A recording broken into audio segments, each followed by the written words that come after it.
before you catch your death of dampness. No, I'm going to wait for Pa to come home from the Wilkses. Come on in here. Come on. When we think of classic Hollywood, we often remember the biggest stars: Bogart, Davis, Stewart.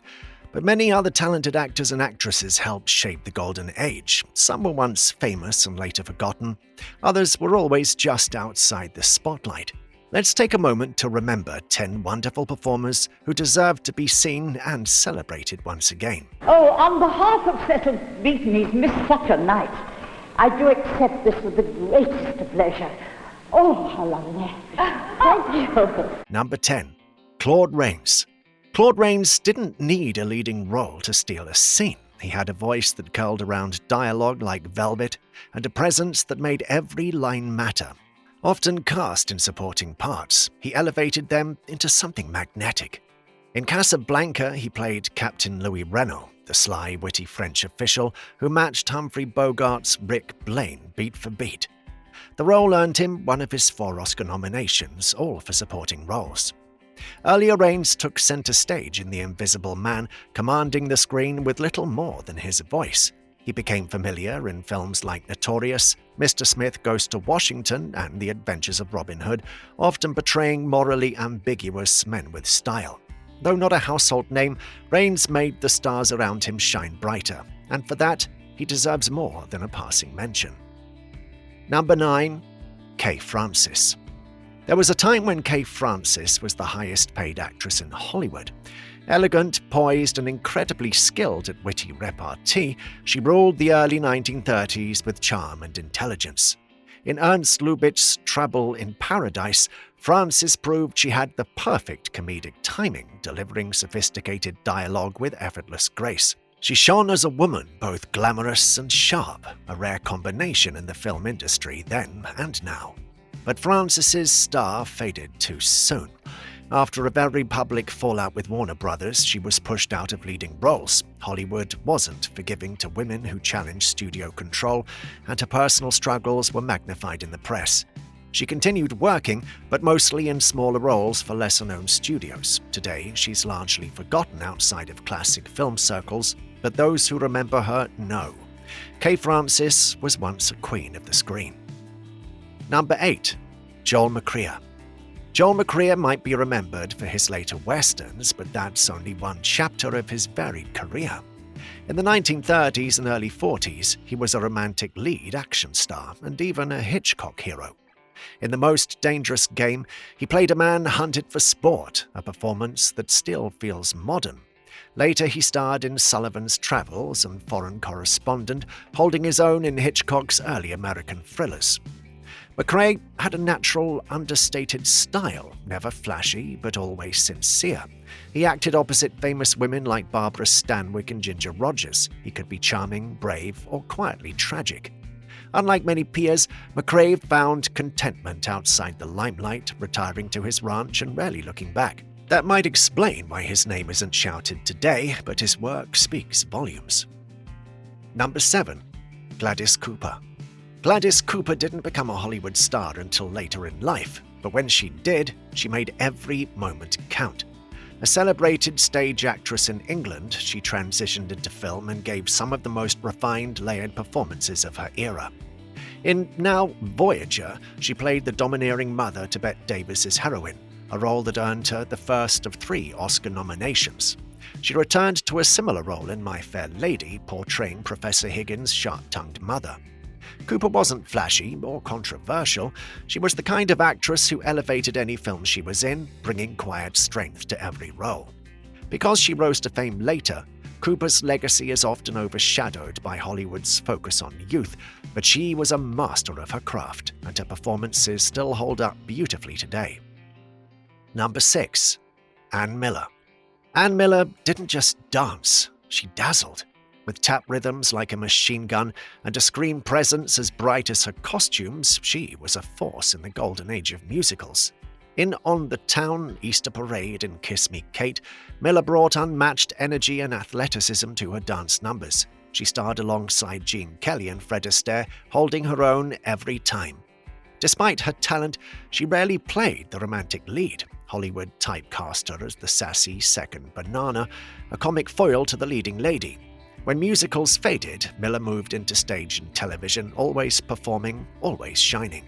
In later years, she took a surprising turn in David Lynch's Mulholland Drive, playing a mysterious landlady, one of her final roles showing the depth behind the glitter. Ann Miller deserves to be remembered not just as a dancer, but as a unique performer who made her mark in a genre full of giants. Number 5. Anna May Wong. Anna May Wong's name is finally gaining the respect it long deserved. She was the first Chinese-American movie star in Hollywood, a pioneer in an industry that gave her little in return. In the 1920s and 30s, she was often cast in exotic or stereotypical roles, playing the dragon lady or tragic heroine, not because of her limits, but because those were the only roles allowed. Despite this, Wong delivered standout performances with grace and strength. In Shanghai Express, she shared the screen with Marlene Dietrich and commanded attention with subtle, intense acting. She also worked in Europe when Hollywood doors closed, even turning down a role in The Good Earth after being told she wasn't Asian enough, while white actors in yellowface got the leads. Wong's courage and artistry paved the way for future Asian American actors. Though the spotlight dimmed after her death, her legacy is now rightly rediscovered. Number 4. George Sanders. George Sanders had a voice like warm thunder, deep, refined, and just a bit wicked. He played charmers and cads with equal skill, always giving the sense that his characters knew something you didn't. Born in Russia and raised in England, Sanders brought old-world sophistication to Hollywood. He made an early splash in Hitchcock's Rebecca and Foreign Correspondent, then reached his career peak with All About Eve, delivering a razor-sharp performance as acerbic critic Addison DeWitt. That role earned him an Oscar, and rightly so. He often portrayed the kind of man you love to hate, clever, biting, a little smug, but there was more to him than typecasting. In private, Sanders struggled with melancholy and a sense of alienation that eventually ended his career. A stroke later in life left him unable to perform, and he passed away in 1972 under tragic circumstances.